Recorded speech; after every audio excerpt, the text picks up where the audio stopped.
Good morning students. स्वागत है आप सभी का हमारे चैनल स्टडी विद अभिमान में। तो आज मैं आपके लिए यूपी बोर्ड एग्ज़ाम 2021 के लिए क्लास 10th के लिए इंग्लिश की क्लास लेकर आई हूं। तो अगर अभी तक आपने हमारे चैनल स्टडी विद अभिमान को सब्सक्राइब नहीं किया है तो चैनल को सब्सक्राइब कर लीजिए और बेल आइकन पर क्लिक कर लीजिए ताकि जो भी वीडियो हम अपलोड करें उसका नोटिफिकेशन आप सभी को मिल सके। तो चलिए फिर आज के इस वीडियो को स्टार्ट करते हैं। तो वीडियो को स्टार्ट करने से पहले मैं आप सभी को एक इम्पॉर्टेंट इन्फॉर्मेशन देना चाहती हूँ। जो आपकी दोपहर 12 बजे वाली क्लास है जो कि आज होनी थी बायोलॉजी की, तो वो आज जो है वो आज आपकी जो बायोलॉजी की क्लास है दोपहर 12 बजे वाली वो आज नहीं होगी। तो ये आपको इन्फॉर्मेशन मैंने आपको बता दी। जो आपकी दोपहर 12 बजे की जो बायोलॉजी की क्लास है वो आज नहीं हो पाएगी। तो चलिए फिर आज के इस वीडियो को हम स्टार्ट करते हैं। तो आज के इस वीडियो में मैं आपको पढ़ाने वाली हूँ जो आपके इंग्लिश का जो प्रोज का सेक्शन है उसका जो आपका सेकंड लेसन है, अ लेटर टू गॉड, इसका पार्ट 2 मैं आपको यहाँ पर पढ़ाने वाली हूँ। इससे पहले इसके फर्स्ट पार्ट में मैंने आपको इस लेसन के 4 पैराग्राफ की हिंदी करके बता दी है। तो आज हम उसके आगे के पैराग्राफ की हिंदी देखेंगे। तो आपका मैंने फोर्थ पैराग्राफ तक आपको मैंने बता दिया था। तो आज जो आपका 5th पैराग्राफ है यहाँ से हमें स्टार्ट करना है। तो चलिए फिर वीडियो को स्टार्ट करते हैं। तो आपका यहाँ पे क्या लिखा हुआ है? आपका यहाँ पे लिखा हुआ है कि a plague of locusts would have left more than this, the hail has left nothing this year, we will have no corn. ये आपका यहाँ पे लिखा हुआ है।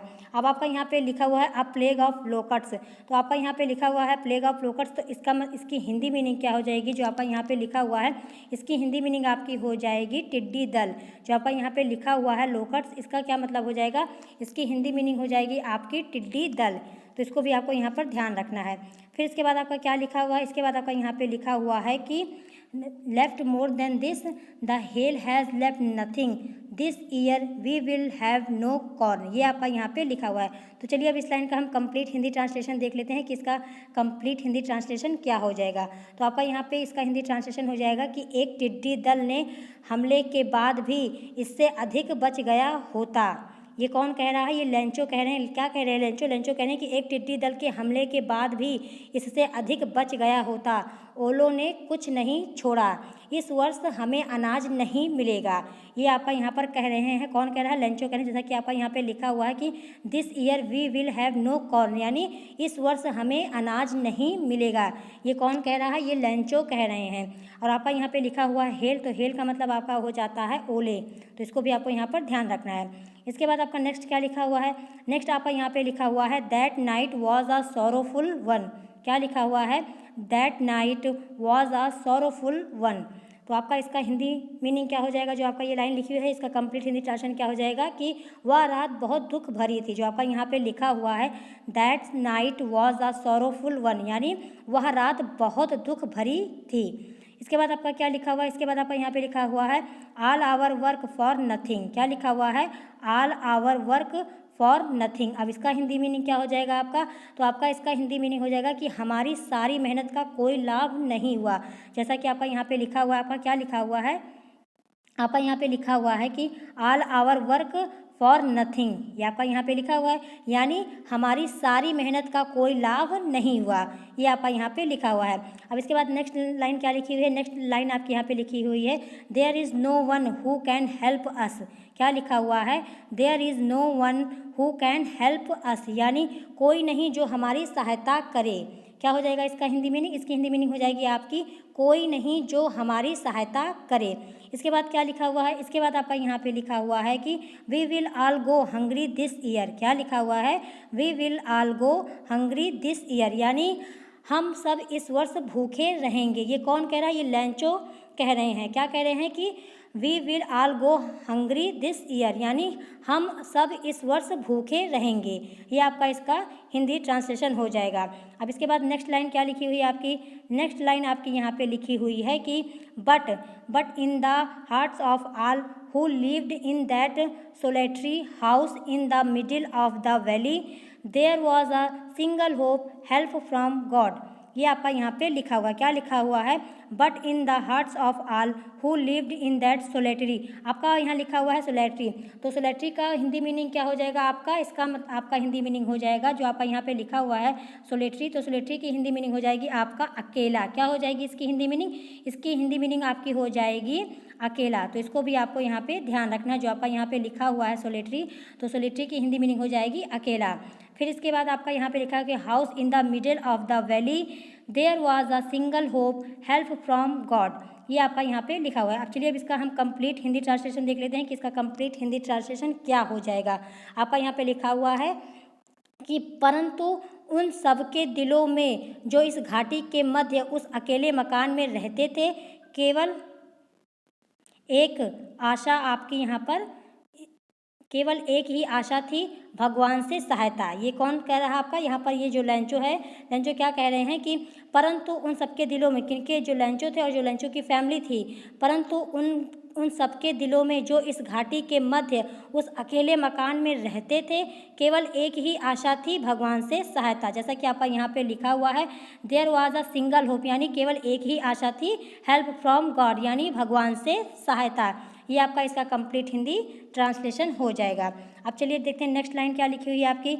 नेक्स्ट लाइन आपकी यहाँ पे लिखी हुई है, don't be so upset even though this seems like a total loss, remember no one dies of hunger. क्या लिखा हुआ है आपका, don't be so upset even though this seems like a total loss, remember no one dies of hunger. ये आपका यहाँ पे लिखा हुआ है। अब इसका कंप्लीट हिंदी ट्रांसलेशन देख लेते हैं कि क्या हो जाएगा आपका यहाँ पे लिखा हुआ है, डोंट बी सो अपसेट, इतना परेशान मत हो, यद्यपि ऐसा प्रतीत होता है कि यह सर्वनाश है। क्या लिखा हुआ है आपका, डोंट बी सो अपसेट, इतना परेशान मत हो, यद्यपि ऐसा प्रतीत होता है, यानी ऐसा लग रहा है कि यह सर्वनाश है। आपका यहाँ पे लिखा हुआ है टोटल नाश, टोटल लॉस, तो इसका क्या हो जाएगा आपका हिंदी मीनिंग, मतलब सब कुछ खराब हो जाना या सर्वनाश हो जाना, ये आपका इसका हिंदी मीनिंग हो जाएगा। तो आपका यहाँ पे लिखा हुआ है, don't be so upset even though this seems like a total loss, यानी इतना परेशान मत हो, यद्यपि ऐसा प्रतीत हो रहा है या ऐसा लग रहा है कि यह सर्वनाश है। फिर इसके बाद आपका यहाँ पे लिखा है रिमेंबर, यानी याद रखो, भूख से कोई नहीं मरता। क्या लिखा हुआ है आपका यहाँ पर, याद रखो, यानी आपका यहाँ पे लिखा हुआ है रिमेंबर, तो रिमेंबर की हिंदी मीनिंग क्या होती है, याद रखना। तो आपका यहाँ पे हो जाएगा कि याद रखो, no one dies of hunger, यानी भूख से कोई नहीं मरता। ये आपका इस लाइन का कंप्लीट हिंदी ट्रांसलेशन हो जाएगा। अब इसके बाद नेक्स्ट लाइन आपकी क्या लिखी हुई है, नेक्स्ट लाइन आपकी यहाँ पे लिखी हुई है कि that is what they say no one dies of hunger. क्या लिखा हुआ है आपका, that is what they say no one dies of hunger. ये आपका यहाँ पे लिखा हुआ है। अब इसका हिंदी मीनिंग क्या हो जाएगा आपका, इसकी हिंदी मीनिंग आपकी हो जाएगी, कहते तो ऐसा ही है, भूख से कोई नहीं मरता। क्या लिखा हुआ है, दैट इज़ वॉट दे से, यानी कहते तो ऐसा ही है, भूख से कोई नहीं मरता, यानी no one dies of hunger, यानी भूख से कोई नहीं मरता। आपका यहाँ पर ये लिखा हुआ है, no one dies of hunger. तो आपका इस लाइन का कंप्लीट हिंदी ट्रांसलेशन हो गया। अब चलिए नेक्स्ट लाइन देखते हैं क्या लिखी हुई है आपकी। नेक्स्ट लाइन आपकी यहाँ पे लिखी हुई है कि all through the night Lencho thought only of his one hope the help of God whose eyes as he had been instructed see everything even what is deep in one's conscience. क्या लिखा हुआ है आपका यहाँ पे लिखा हुआ है कि although the nights Lancho through only of his one hope, the help of God, whose eyes as he had been instruct। अब आपका यहाँ पे लिखा हुआ इंस्ट्रक्ट, तो इंस्ट्रक्ट की हिंदी मीनिंग क्या हो जाएगी आपकी, इसकी हिंदी मीनिंग आपकी हो जाएगी निर्देश देना। क्या हो जाएगी, जो आपका यहाँ पे लिखा हुआ है इंस्ट्रक्ट, तो इंस्ट्रक्ट की हिंदी मीनिंग आपकी हो जाएगी निर्देश देना। ये आपको ध्यान रखना है। फिर इसके बाद आपका यहाँ पे लिखा हुआ है कि see everything even what is deep in one's conscience. ये आपका यहाँ पे लिखा, अब आपका यहाँ पे लिखा हुआ है कॉन्सेंस, तो कॉन्सेंस की हिंदी मीनिंग हो जाएगी आपकी अंतर आत्मा। इसको भी आपको यहाँ पर ध्यान रखना है। अब चलिए हम इस लाइन का यहाँ पे कंप्लीट हिंदी ट्रांसलेशन देख लेते हैं कि आपका इस लाइन का कंप्लीट हिंदी ट्रांसलेशन क्या हो जाएगा। यानी ऑल दो, आपका यहाँ पे लिखा है ऑल दो द नाइट, यानी सारी रात लेंचो एकमात्र आशा के बारे में सोचता रहा।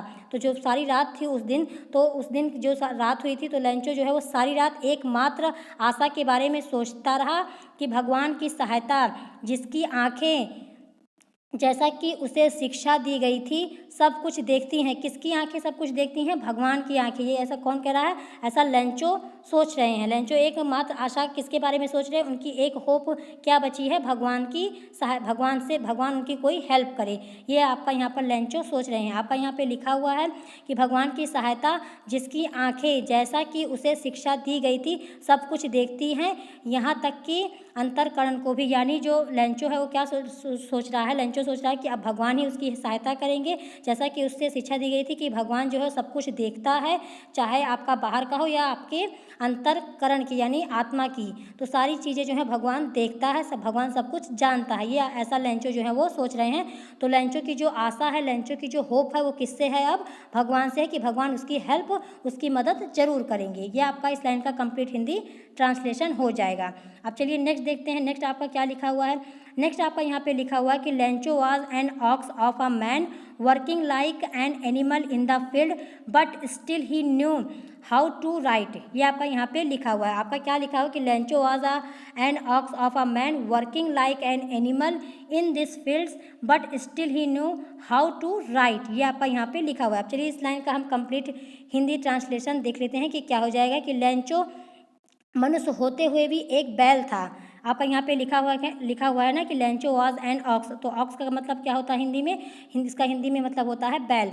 तो क्या लिखा हुआ है कि लेंचो मनुष्य होते हुए भी एक बैल था जो खेतों में एक पशु की तरह काम करता था, किंतु फिर भी वह लिखना जानता था। ये आपका यहाँ पे लिखा हुआ है।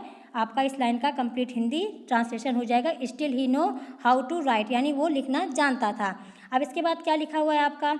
इसके बाद आपका यहाँ पे लिखा हुआ है कि the following Sunday at daybreak he began to write letter which he himself would carry to town and place in the mail. ये आपका यहाँ पे लिखा हुआ है।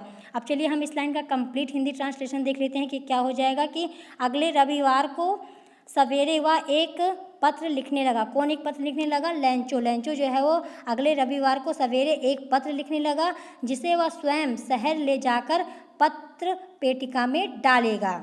ये आपका यहाँ पे लिखा हुआ है। क्या लिखा हुआ है? कि जो लेंचो था उसने क्या सोचा? उसने सोचा कि अगले रविवार को यानी सवेरे उसने एक पत्र लिखा और उस पत्र को स्वयं शहर ले जाकर पत्र पेटिका में डालेगा। आपका यहाँ पे लिखा हुआ है ना कि and place in the mail, यानी वो जो है खुद लेटर लिखेगा और उसको शहर ले जाकर पत्र पेटिका में डालेगा। ये आपका इस लाइन का हिंदी ट्रांसलेशन हो गया। अब चलिए नेक्स्ट देते हैं। नेक्स्ट लाइन आपकी क्या लिखी हुई है? नेक्स्ट आपका यहाँ पे लिखा हुआ है कि it was nothing less than a letter to God. क्या लिखा हुआ है? It was nothing less than a letter to God. तो आपका इसका कंप्लीट हिंदी ट्रांसलेशन क्या हो जाएगा? कि यह भगवान के नाम एक पत्र से कम नहीं था। क्या लिखा हुआ है? कि यह भगवान के नाम एक पत्र से कम नहीं था। तो ये आपका इस लाइन का कंप्लीट हिंदी ट्रांसलेशन हो जाएगा। अब चलिए नेक्स्ट देखते हैं। नेक्स्ट आपका क्या लिखा हुआ है? नेक्स्ट आपका यहाँ पे लिखा हुआ है कि God he wrote if you don't help me my family and I will go hungry this year. क्या लिखा हुआ है आपका? God he wrote if you don't help me my family and I will go hungry this year. ये आपका यहाँ पे लिखा हुआ है। तो इसका हिंदी में क्या मतलब हो जाएगा? आपका इसका हिंदी में मतलब हो जाएगा कि भगवान उसने लिखा। किसने? लेंचो ने। आपका यहाँ पे लिखा हुआ है ना कि गॉड ही रॉट, यानी भगवान उसने लिखा। किसने? लेंचो ने। क्या लिखा? कि यदि तुमने मेरी सहायता नहीं की तो मुझे और मेरे परिवार को इस वर्ष भूखा रहना पड़ेगा। ये कौन कह रहा है? ये लेंचो कह रहे हैं भगवान को एक पत्र लिखते हुए। क्या कह रहे हैं? कि भगवान अगर आपने मेरी मदद नहीं की तो मैं और मेरी फैमिली यानी मेरा परिवार इस वर्ष भूखा रहेगा। ये लेंचो ने लिखा। फिर इसके बाद आपका क्या लिखा हुआ है? इसके बाद आपका यहाँ पे लिखा हुआ है कि I need 100 pesos in order to sow my field again and go live until the crop comes because the hailstone. क्या लिखा हुआ है आपका? आपका यहाँ पे लिखा हुआ है कि I need 100 pesos in order to sow my field again and to live until the crop comes because the hailstone. क्या लिखा हुआ है आपका यहाँ पे? आपका यहाँ पे लिखा हुआ है हेल स्टॉर्म। तो आपका इस लाइन का चलिए हम कंप्लीट हिंदी ट्रांसलेशन देख लेते हैं कि क्या हो जाएगा आपका। आपका यहाँ पे लिखा, इसका हिंदी मीनिंग हो जाएगा कि उसने अब पहले तो पत्र लिख दिया, फिर उसने क्या कहा, फिर उसने कहा कि मुझे अपने खेत में दोबारा बीज बोने के लिए तथा अगली फसल आने तक गुजारा करने के लिए 100 पीसोस चाहिए। क्या लिखा उसने लेंचो ने, आगे लेंचो ने लिखा कि मुझे अपने खेत में दोबारा, यानी उसका खेत जो है वो ख़राब हो गया था क्योंकि ओले पड़ गए थे, सारी फसल जो उसने लगाई थी उसकी सारी फसल बर्बाद हो गई थी लेंचो की। तो लेंचो ने क्या कहा, सबसे पहले उसने भगवान को पत्र लिखा। सबसे पहले उसने कहा कि अगर आपने मेरी मदद नहीं की तो मैं और मेरी फैमिली, मेरा परिवार जो है वो इस वर्ष भूखा रहेगा। फिर इसके बाद उसने क्या लिखा, फिर उसके बाद उसने लिखा कि मुझे अपने खेत में दोबारा, जो उसका खेत खराब हो गया था, जो उसकी फसल उसने बोई थी वो खराब हो गई थी, तो उसने क्या कहा कि मुझे अपने खेत में दोबारा बीज बोने के लिए तथा अगली फसल आने तक गुजारा करने के लिए 100 पीसोस चाहिए। कितने पीसोस चाहिए, आपका यहाँ पे लिखा हुआ है ना 100 पीसो, यानी 100 पीसोस उसको चाहिए। किसको, लेंचो को, क्योंकि ओले के तूफान ने जो है वो सब कुछ खराब कर दिया था। आपका यहाँ पे लिखा हुआ है ना कि बिकम्स द हेलस्टॉर्म, यानी जो ओले गिरे थे उसकी वजह से उसकी सारी फसल जो है वो खराब हो गई थी। तो उसे अगली फसल, मतलब उसको अपने खेत में फिर से बीज बोने के लिए और अगली फसल आने तक गुजारा करने के लिए उसे 100 पीसोस चाहिए, ऐसा उसने भगवान से कहा, अपने पत्र में लिखा। फिर इसके बाद आपका क्या लिखा हुआ है, फिर इसके बाद आपका यहाँ पे लिखा हुआ है कि he wrote to God on the envelope, put the letter inside and still troubled went to town. क्या लिखा हुआ है, he wrote to God on the envelope, put the letter inside and still troubled went to town. अब आपका इसका Hindi meaning क्या हो जाएगा, इसका आपका हिंदी मीनिंग हो जाएगा, लिफाफे पर उसने लिखा भगवान को। जैसे कि उसने लिफाफे पर पता लिखना होता है कि हाँ मैं ये लेटर कहाँ भेजना है, तो लेंचो ने क्या लिखा, लेंचो ने लिखा कि लिफाफे पर उसने क्या लिखा, भगवान को। पत्र को लिफाफे में डाला और दुखी सा शहर चला गया। जैसा कि आपका यहाँ पे लिखा हुआ है, inside, put the letter inside, यानी जो लेटर था उसने लिफाफे में लेटर को डाला और स्टिल ट्रबल, और क्या हुआ, दुखी सा शहर चला गया। वेन टू टाउन, कहाँ चला गया, शहर चला गया। ये आपका इसका हिंदी मीनिंग हो जाएगा। अब इसके बाद क्या लिखा हुआ है, इसके बाद आपका यहाँ पे लिखा हुआ है कि at the post office he place the stamp on the letter and drop into the mailbox. क्या लिखा हुआ है कि at the post office he placed a stamp on the letter and dropped into the mailbox. ये आपका यहाँ पे लिखा हुआ है। तो इसका हिंदी मीनिंग क्या हो जाएगा आपका, इसकी हिंदी मीनिंग आपकी हो जाएगी, डाकघर पहुंचकर उसने लिफाफे पर टिकट लगाया और इसे पत्र पेटिका में डाल दिया। यानी जो उसने लेटर लिखा था उसमें, वो तो पहले पोस्ट ऑफिस गया, पोस्ट ऑफिस जाने के बाद उसने उस पर टिकट लगाया और उस लेटर को जो है वो मेल बॉक्स में, यानी पत्र पेटिका में डाल दिया। ये आपका इसका हिंदी मीनिंग हो जाएगा। अब चलिए नेक्स्ट देखते हैं, नेक्स्ट आपका क्या लिखा हुआ है। नेक्स्ट आपका यहाँ पे लिखा हुआ है कि one of the employ who was the postman and also helped at the post office went to his boss laughing heartily and showed him the letter to God. क्या लिखा हुआ है आपका यहाँ पे लिखा हुआ है कि one of the employees who was the postman and also help the post office went to his boss laughing heartily and show him the letter to God. ये आपका यहाँ पे लिखा हुआ है। तो चलिए अब इसका हम हिंदी ट्रांसलेशन देख लेते हैं इस लाइन का कि क्या हो जाएगा आपका इस लाइन का हिंदी ट्रांसलेशन। तो आपका यहाँ पे लिखा हुआ है कि वन ऑफ द एम्प्लॉय, यानी एक कर्मचारी जो कि डाकिया था। आपका यहाँ पे लिखा हुआ है ना हु वाज अ पोस्टमैन, तो एक कर्मचारी जो डाकिया था और डाकघर के कार्य में सहायता करता था। आपका यहाँ पे लिखा हुआ है कि he and also helped the post office, यानी जो डाकिया था वो क्या करता था, डाकघर के कार्य में सहायता करता था। अपने अधिकारी के पास हंसता हुआ गया और उसने भगवान के नाम वाला पत्र दिखाया। आपका यहाँ पे लिखा हुआ है कि and show him the letter to God, यानी जो भगवान वाला पत्र था उसने अपने बॉस को, अपने अधिकारी को दिखाया। ये आपका यहाँ पे लिखा हुआ है। इसके बाद क्या लिखा हुआ है आपका, इसके बाद आपका यहाँ पे लिखा हुआ है कि never in this career as the postman had he know that address. क्या लिखा हुआ है आपका यहाँ पे लिखा हुआ है कि never in his career as a postman had he known the address. ये आपका यहाँ पे लिखा हुआ है। तो इसकी हिंदी मीनिंग क्या हो जाएगी कि अपने पोस्टमैन के रूप में सारे सेवा काल में उसने कभी ऐसा पत्र नहीं देखा था। ये कौन कह रहा है, ये आपका जो डाकिया था, जो आपका पोस्टमैन था, वो कह रहा है कि मैंने अपने पूरे पोस्टमैन के करियर में जब तक मैंने अभी तक काम किया, मैंने कभी भी ऐसा पत्र, ऐसा पता नहीं देखा जो ये आपका यहाँ पे आया हुआ है, गॉड के नाम का एक लेटर। ये आपका कह रहा है, जो आपका वहाँ पे जो पोस्ट ऑफिस का पोस्टमैन था वो ऐसा कह रहा है। फिर इसके बाद क्या लिखा हुआ है, इसके बाद आपका यहाँ पे लिखा हुआ है कि the post master of fat amiable. आपका यहाँ पे लिखा हुआ है एमिएबल, तो एमिएबल की हिंदी मीनिंग क्या हो जाएगी आपकी? आपके यहाँ पे लिखा हुआ है एमिएबल, तो इसकी हिंदी मीनिंग आपकी हो जाएगी मैत्रीपूर्ण, यानी मित्रता से, यानी मैत्रीपूर्ण, ये आपकी इसकी हिंदी मीनिंग हो जाएगी।